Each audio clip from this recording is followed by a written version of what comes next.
तो गाइज हमारे देवर जी की शादी थी और यहाँ पर हम लोग सारे रस्म रिवाज निभा रहे थे। जी हाँ, पूजा होने के बाद फिर शिव पूजन होता है और इसे कोहबर पूजा भी बोलते हैं कहीं कहीं पे। तो हम सारी जो घर की बहुएं होती हैं ये पूजा करती हैं और ये पूजा में सबसे पहले गौरी को सिंदूर दान किया जाता है। इसके बाद फिर आप जो है पूजा कर सकते हो। तो ये पूजा सिर्फ घर की बहुएं करती हैं। घर की बहुएं या घर की जो चाची लोग होती हैं सब लोग मिलके करती हैं। इसमें 5 सुहागिनें लगती हैं। 5 सुहागिनें अपना अलग अलग सब मतलब पूजा करती हैं इसमें। जैसे ये पीठ होता है, इसको पूरा पीसना होता है।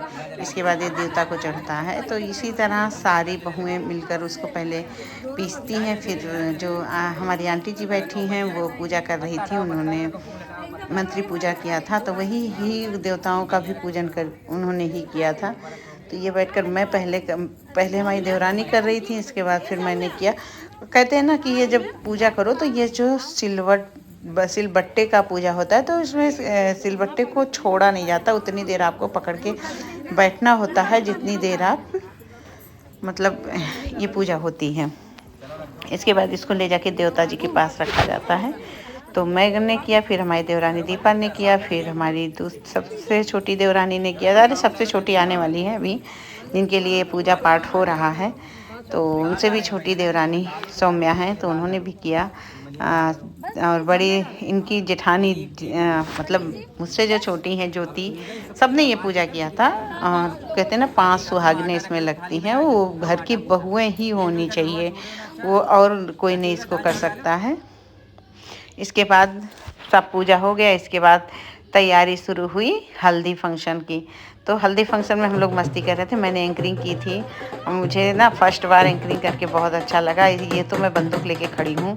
अरे भाई मैं डाकू नहीं हूँ, मैं तो सिर्फ बंदूक लेके फ़ोटो खिंचवा रही हूँ। मैं घर की बहू हूँ। ये मैंने एंकरिंग की थी। भैया कुछ कह रहे हैं मेरे कान में, किसी को बुलाने के लिए कह रहे हैं। मैंने बहुत मस्ती से एंकरिंग हुई थी, बहुत मस्त एंकरिंग हुई थी मेरी। इसके बाद भाई आया डांस का सिलसिला। ये अल्लाह, डांस का तो भाई कहना ही क्या, हमारी फैमिली में तो एक से बढ़कर एक डांसर सब हैं, बहुत डांस करते हैं। और मतलब अगर डांस का हो गया ना तो इतना होता है डांस कि डीजे टूट ही जाए। इतना मस्त डांस होता है, इतना ज़्यादा डांस होता है। तो ये हम सब ने डांस की, देवर जी थे या मैं एंकरिंग कर रही थी और देवर जी थे और देवरानियाँ थीं, नंदे थीं, सास ससुर सब ने डांस किया, खूब मस्ती किया। हम लोगों के यहाँ मेहंदी फंक्शन में तो काफ़ी मस्ती हुई थी। यहाँ तक कि मुझे लग रहा है 1-1:30 बजे रात तक डांस हुआ था। मैं तो चली आई थी। तो गाइस मेरा लुक कैसा लग रहा है? मैंने एक अलग सा लुक अब की बार किया है, थोड़ा बालों को अलग करके। तो मेरा लुक कैसा लग रहा? तो मैंने एंकरिंग की थी, सबको काफ़ी एंकरिंग मेरी पसंद आई। तो ये मुझे बहुत अच्छा लगा।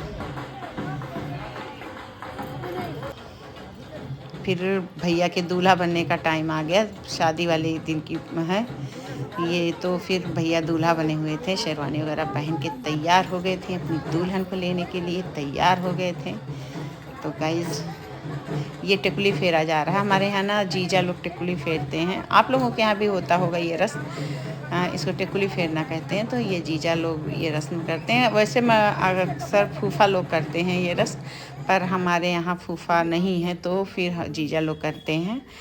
तो ये दीदी हैं, काजल लगा रही थी। काजल लगाने के बाद फ़ोटो खिंचवा रही हैं। सबने अपना अपना फ़र्ज़ निभाई है। मैं हूँ, आप तो मुझे पहचानते ही हैं। ये हम सब ने जो है पूजा किया था। ये ना परछन इसको बोला जाता, परछते हैं हम लोग। जब दूल्हा जाता है तो आटे की गोली होती है, उसे परछा जाता है, उसे थोड़ा हंसी मजाक भी किया जाता है। जैसे आपके देवर हों, आपकी नंद हों, उनके ऊपर फेंक के मारा भी जाता है। तो मैंने भी इसका पूरा लुत्फ़ उठाया था, पूरा मस्ती किया था। ये देखिए मैंने अपनी नंद को मारा और बगल में मेरे देवर थे तो मैंने उनको भी नहीं छोड़ा। तो ये ना थोड़ा मस्ती मजाक का होता है।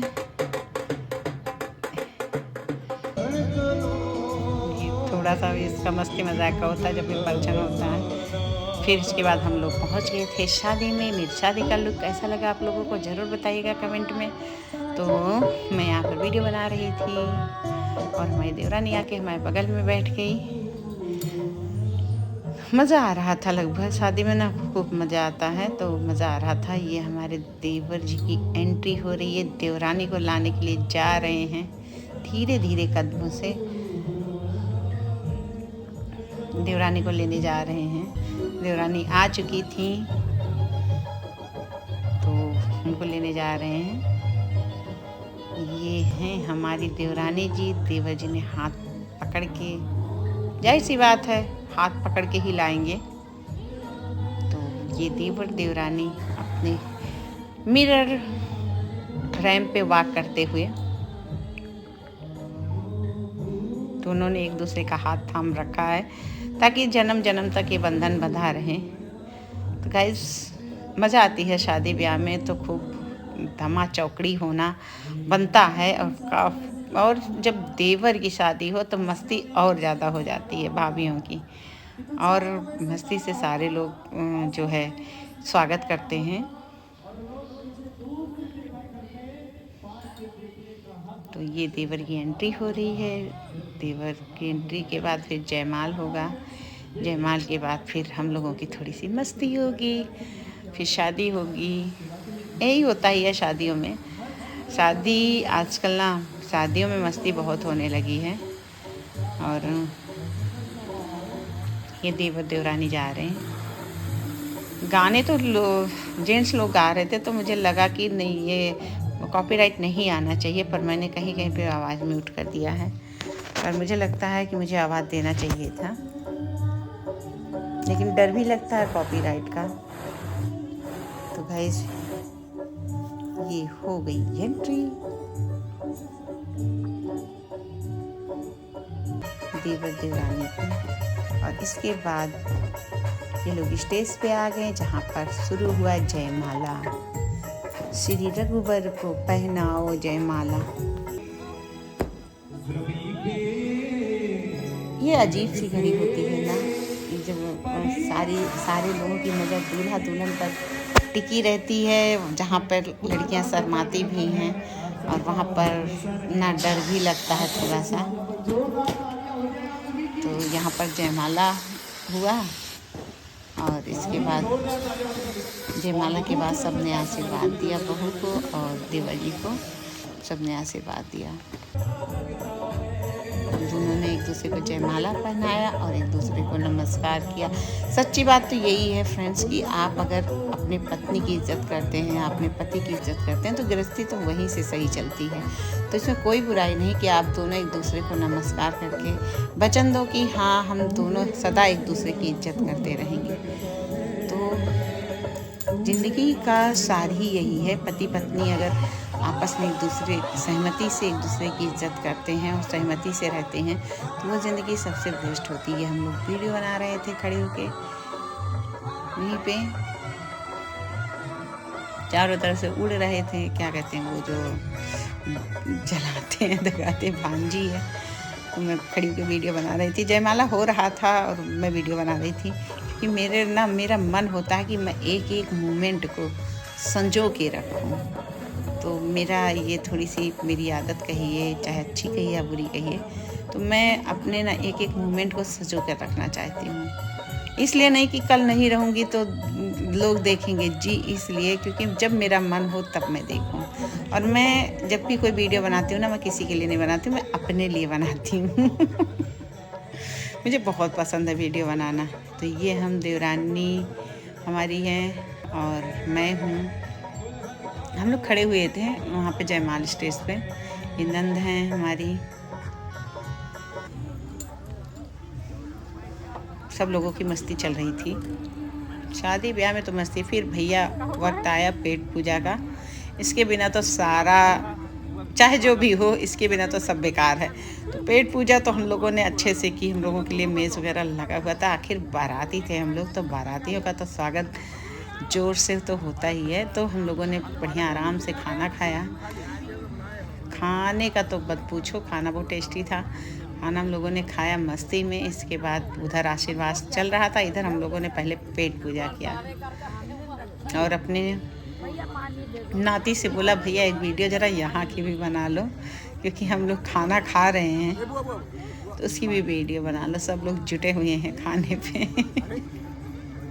तो खाना ऐसी चीज़ है जहाँ पर जुटना ही पड़ता है। और शादी के बाद अगर पेट पूजा ना हो तो मस्ती फिर आगे कैसे होगी, तो इस वजह से पेट पूजा बहुत ज़रूरी है। तो हम लोगों ने खाया। इसके बाद शुरू हुई हमारी मस्ती। ये हमारी देवरानी है जहाँ पे हम लोग मस्ती कर रहे थे। फिर शुरू हुआ शादी होने का सिलसिला, जहाँ पर कन्या आई, भाई ने जलधारा दिया।